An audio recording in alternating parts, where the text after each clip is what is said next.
to take on a role as head of academy coaching to help Antoine Thompson, who is the head of the academy, with all the other paraphernalia that goes with it. Does that feel like a good fit for you? Yes, yeah, definitely. You know, I'm just starting out, obviously not fully retired yet, but just starting out in sort of my coaching career, and yeah, I'm very honoured and thankful for the opportunity and the role, and yeah, very privileged to be trusted with the responsibility of the role, and I feel it is a good fit. I feel that you know, if anyone knows the manager's sort of ways and philosophies, then you know, I've worked 2.5 years under him, and I've known him for quite a while. Played against a lot of his teams over the years as well, so I know what he's expecting and what he wants.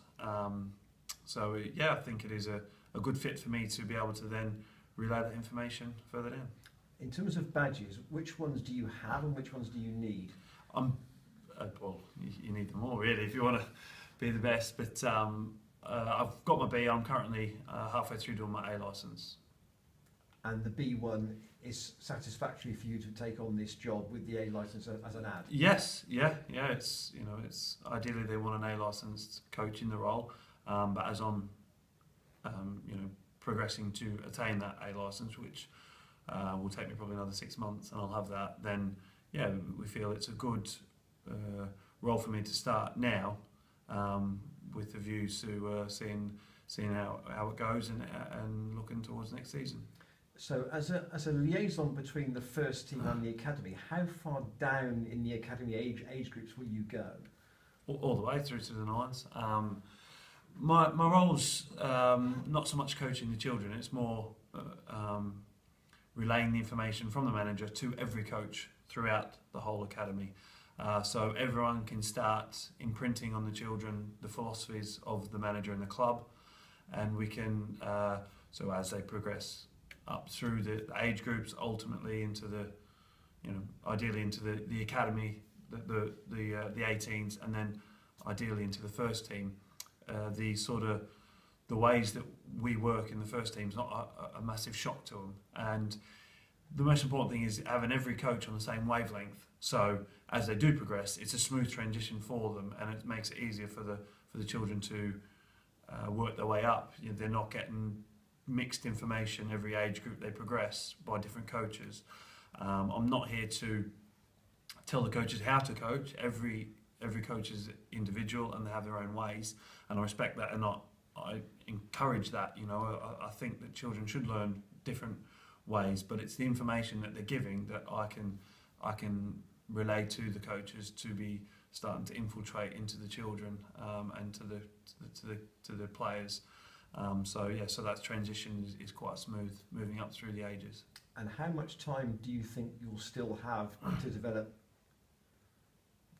the first team defensive duties role? Because you have taken that on. Yeah. Is that's still in the portfolio? Oh, 100%. That's still massively important. I still feel a great amount of responsibility towards the defenders in the first team, to be able to help them and encourage them. And I'm still training every single day, as you see. I'm still got my kit on, and I'm still available for selection if needed. But no, I still feel that's a massive part of my job, and my responsibility is to still continue in that role, and making sure I help them as much as possible and encourage them and give them any kind of tips that I can, and also coaching them, you know, a couple of times a week or whatever, and making sure that I'm still there for them, because yeah, it's still important. And that role, I'll definitely have the time, because I'm training every day during the day, and then the academy role is of an evening. So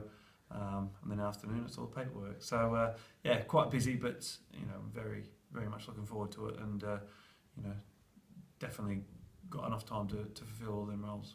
Last few days have been a bit bumpy, have they, for the first team defenders? Yeah, of course. You have these moments in your career. It's not panic stations, you know, where we understand what we need to be doing and what we haven't done, and you know, we all have a bad day or two. So it's not a case of we've lost confidence in the boys. Far from it. You know, I've got more than enough confidence in the players who are playing and who are ready to come in if selected as well, because they all understand what's required, and you know we haven't lost that confidence in them at all. There's good players, and there's a good squad here and a good team. It's just being a little bit more consistent. But you know, with someone like, for instance, Taylor Moore, who's only 20, coming from Bristol City, it is a learning experience for him, and we've got to make sure that we try and help him and encourage him as much as possible in that learning experience, and understand that mistakes inevitably will happen. Doesn't matter how old you are. You know, you can be an old, experienced pro and still make errors. It's only human. You know, so we're there to try and limit the amount of errors or mistakes that are made, and try and encourage and learn. That's the most important thing. Just lastly from me, what was the first thing you said was, I'm not retiring? Is this move a further stage towards the next part of your career, though, in reality? Oh yes, in reality, you know, I'm a realist, and I understand that although I'll be training every day and still available for selection, my first team opportunities will be limited. You know, and me and the manager spoke about that, and we're both on the same page regarding that. But I've said to him, I've got to make sure I keep myself in nick. I've still got a responsibility towards the football club that, you know, if I am called upon, then I'm not overweight, unfit, not ready. You know, so I still have to keep myself mentally and physically ready and available if possible, because at the end of the day, I'm still a first team member. So that responsibility has definitely got to be there. But we've also got one eye on the future, and we understand that my first team opportunities are definitely going to be limited, and we need to be looking sort of towards the future at the same time. So this role will suit me perfect for the time being.